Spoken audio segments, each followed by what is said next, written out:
All right, we can go ahead and get started.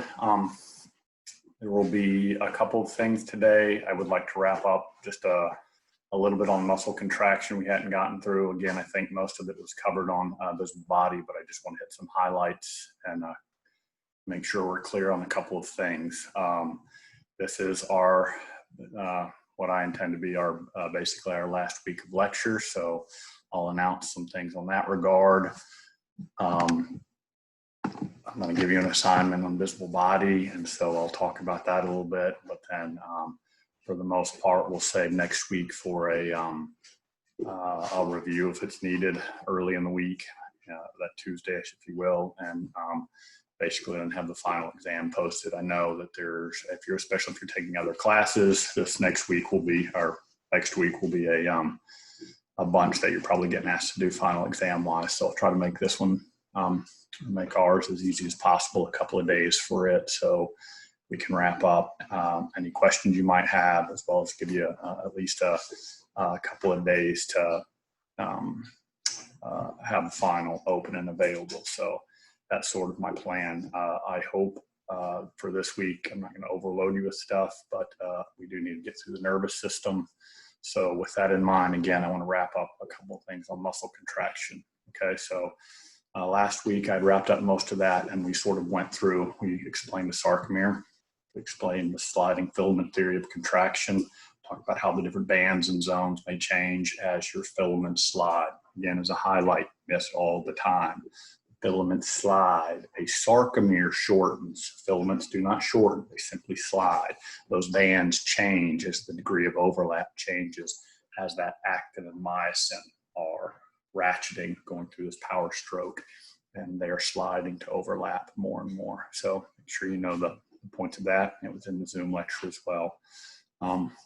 What that got us to when we were working through a neuromuscular junction, though, is down to the point where we had just gotten an action potential traveling along the sarcolemma, the cell membrane, and starting to go down the T-tubule. So I want to hit some highlights at that point right quick, and then we'll jump into the nervous system. This will not be long today because we got some other things I want you to do. I do want to make sure we understand those parts of the process. So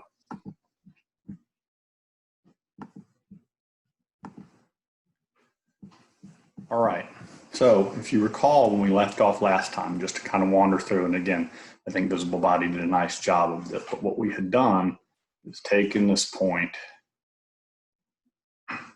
where a neuron meets your muscle. Now remember, this portion where an axon is meeting your muscle or a neuron is meeting your muscle cell or muscle fiber, that is what's referred to as a neuromuscular junction. Remember, that's different than a motor unit. Go back and make sure you review what a motor unit is. We are looking at the process of a neuromuscular junction. And a couple things I've mentioned that I think are important, and I think it's kind of glossed over in Visible Body, is keep in mind what we're doing here. Because this neuron never touches the muscle, there's a process that has to take place in order to get the information from this neuron to the muscle. And so inherently, a muscle contraction begins with an electrical event. That electrical event occurs on the axon of your neuron. That electrical event is what we call the action potential. A voltage, an electrical impulse, an action potential travels down that neuron. All right, now when it gets to the end, it transitions into a chemical event. Now, I'm not mentioning all of the details of that, where you have a voltage gated calcium channel and synaptic vesicles. I'm just trying to hit a highlight of a process here. But an electrical event is going to transition into a chemical event. You release a chemical, ACH, into this gap here, the synaptic cleft. That chemical then is what, by binding to a receptor and opening another channel, starts another electrical event here. That electrical event, again, is another action potential that travels down your sarcolemma. And so here's the reason I bring this up, all right? Keep in mind, during this entire process that we have going on, outwardly, you're not seeing any mechanical change. So I want to make that clear of what I'm trying to describe here. All right. When you have a muscle contraction, there's in that step a whole lot that leads to it. And so in a lot of books, it says, well, you'll have what's called an excitation contraction coupling. So you have to excite everything before you actually get the contraction. When they say the contraction, they're physically talking about the sarcomeres shortening, what you're outwardly seeing. The excitation part, to excite that, is the electrical, chemical, electrical event.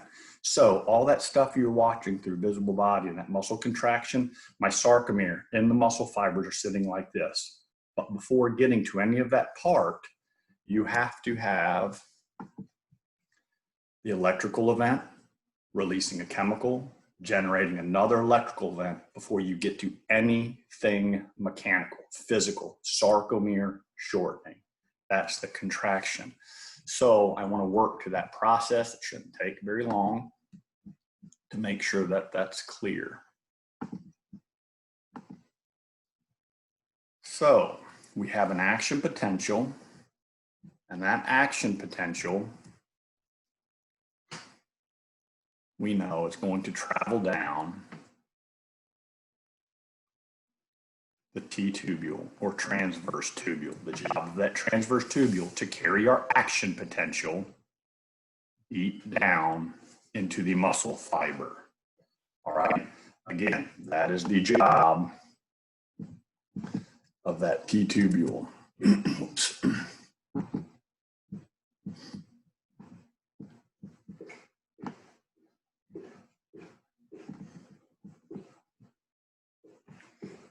Get that down there.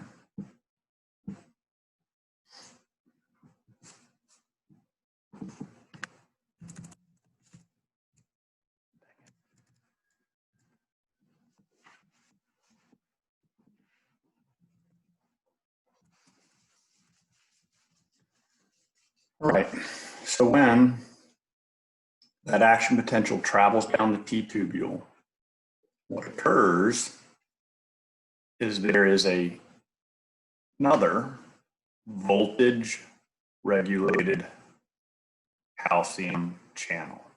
This voltage regulated calcium channel, like the one you have up here in your axon terminal, opens a channel for calcium. All right. Now, what we're going to do is look here in the sarcoplasm of your muscle fiber. Remember, this is the muscle fiber. We're looking inside here in the muscle fiber, and inside that muscle fiber in the sarcoplasm, recall, you have the whole sarcoplasmic reticulum.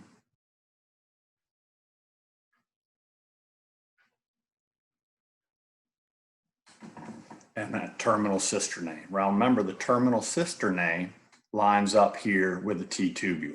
So if you were thinking about this back from, again, visible body, what we technically have is this sarcoplasmic reticulum. At the end of your sarcoplasmic reticulum, in line with the T-tubule here, you would have your terminal cisternae. So that would be lying right along here, a terminal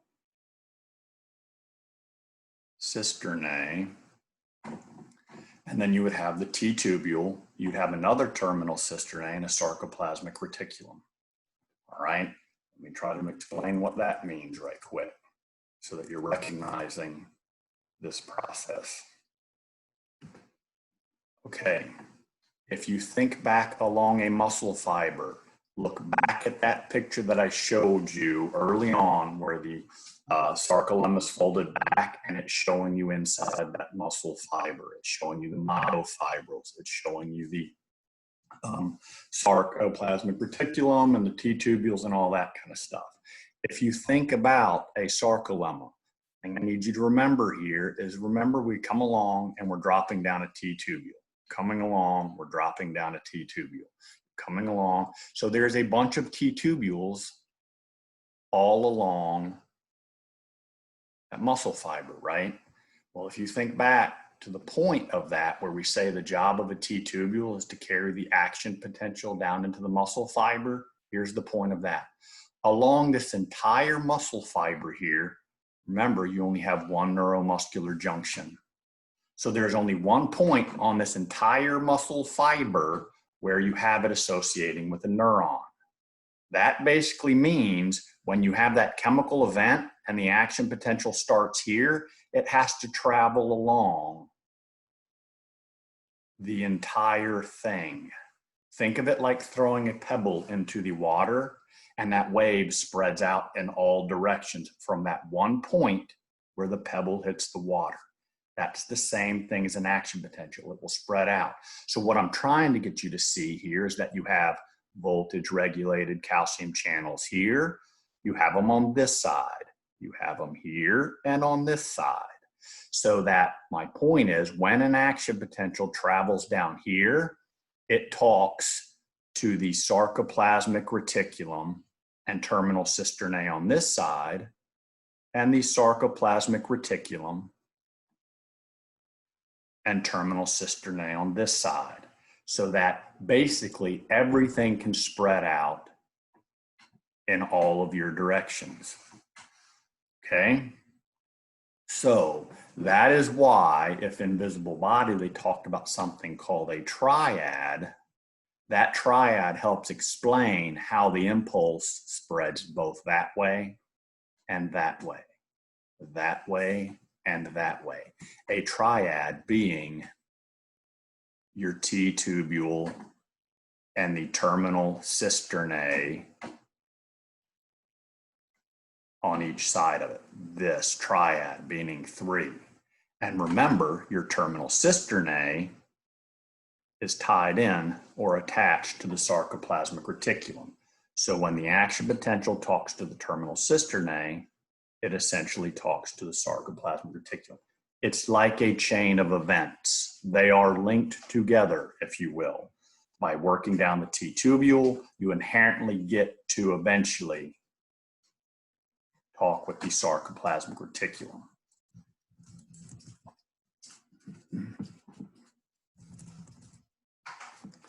So,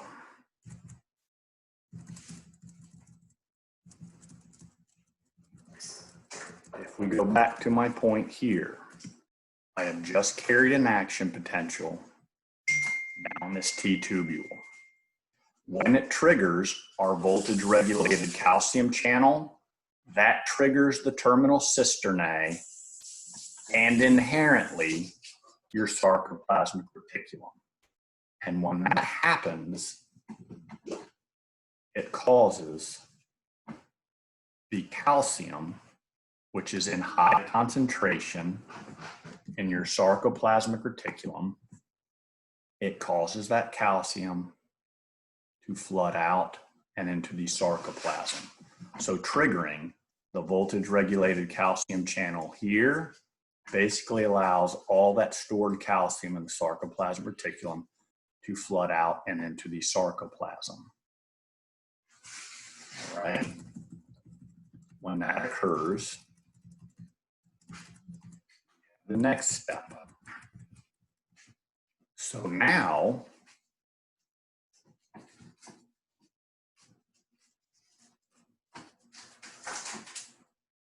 we have just flooded out into the sarcoplasm. So if you remember back to the picture, peel away your terminal cisternae, peel away your sarcoplasmic reticulum, and that is where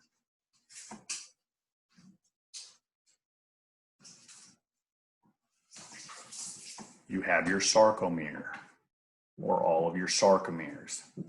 And remember, so now we have a high concentration of calcium out here in the sarcoplasm. And if you recall, your sarcomeres are made up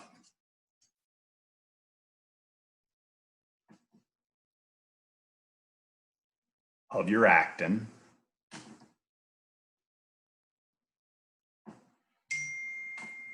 and your myosin. And so now, if we look at your actin, before this calcium is high concentration, it is covered up by a structure called the troponin tropomyosin complex. So when you're at rest, before this calcium floods up, this actin is covered up. In other words, this indentation that I have right here is called a myosin binding site. So on your actin, there is a myosin binding site. When you are at rest, that is covered, so the myosin has nowhere to go. As soon as calcium floods in here, our calcium is going to bind to that troponin tropomyosin complex. And when the calcium binds to that troponin tropomyosin complex, it basically takes that complex with now the calcium on it and pulls it out of the way. Now you have a myosin binding site that's exposed. And when that is exposed, we create something called a cross bridge. Your myosin will create a cross bridge and go through a power stroke. That now is the mechanical event. Your sarcomeres start to shorten. All right? Those are the basic details of this process.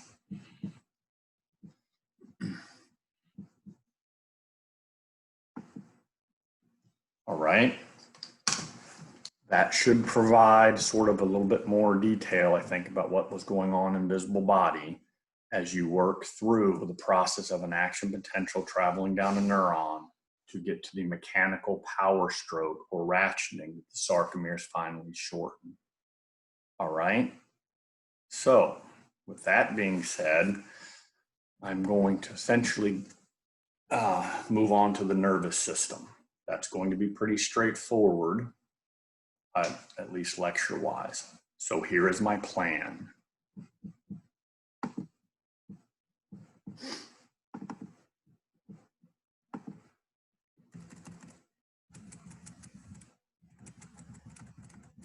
All right, everything I've covered muscle contraction-wise is fair game.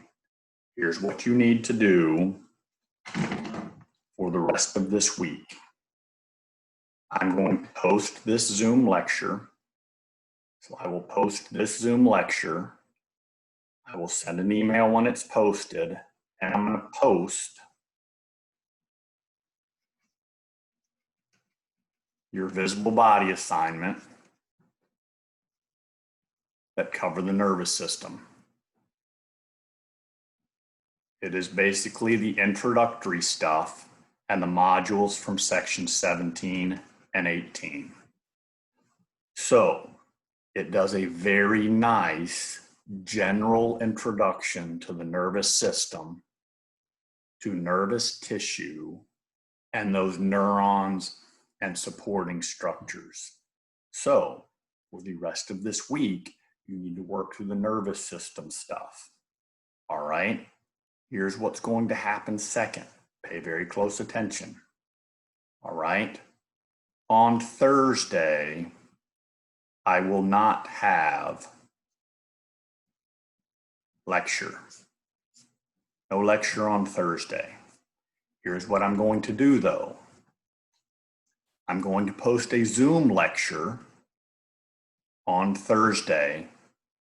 It is the nervous system review that I used over the spring semester. It is about 1 hour. All right. So here's my point. On Thursday, I will post and it wraps up and reviews a good bit of the visible body stuff on the nervous system. All right. So any reference to spring stuff, just ignore. I mainly am interested in the content of nervous system stuff. All right. I don't see any point in doing it again. I've already recorded that lecture. It's a nice wrap up of your nervous system. So no Zoom, no lecture on Thursday. You don't have to be there at 8:30, but I'll post the Zoom lecture that you can then watch. All right, next, number 3, I'm going to post a visible body practice quizzes for nervous system. Again, those you can take as many times as you like. I will also then post a visible body graded quiz. It's like the others, one chance. All right, it will be due by the end of the day on Sunday. I think, if I remember correctly, this gives you a total of 12 10-point quizzes, but I'm going to count your best 10. All right, here's the point. In the grade book, they will all be there. I have a separate grade book when I do grades because I can't go through willy-nilly, delete a person's over here. I don't want that to go away.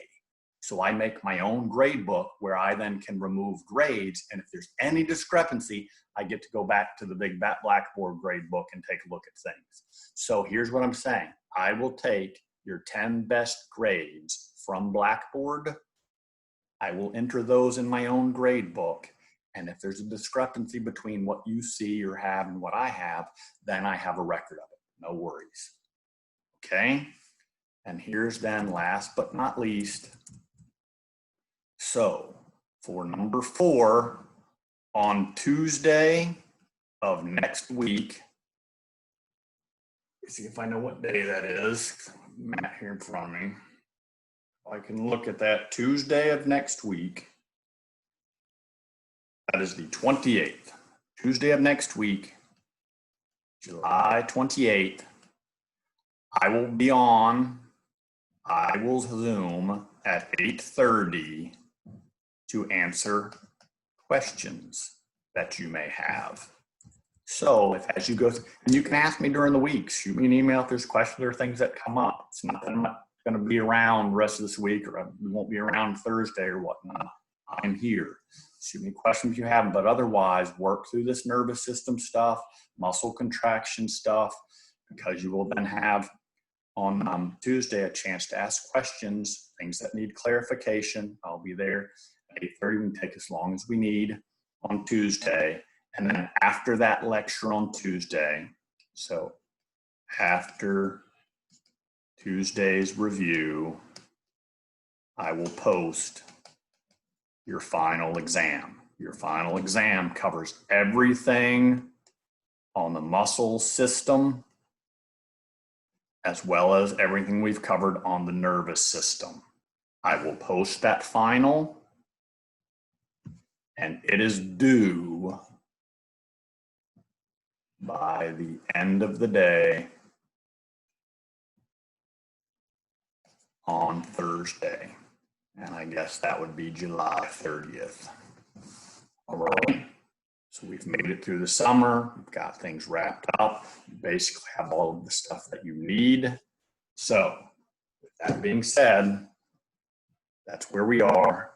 That's what we have remaining. And I'll stop the lecture here.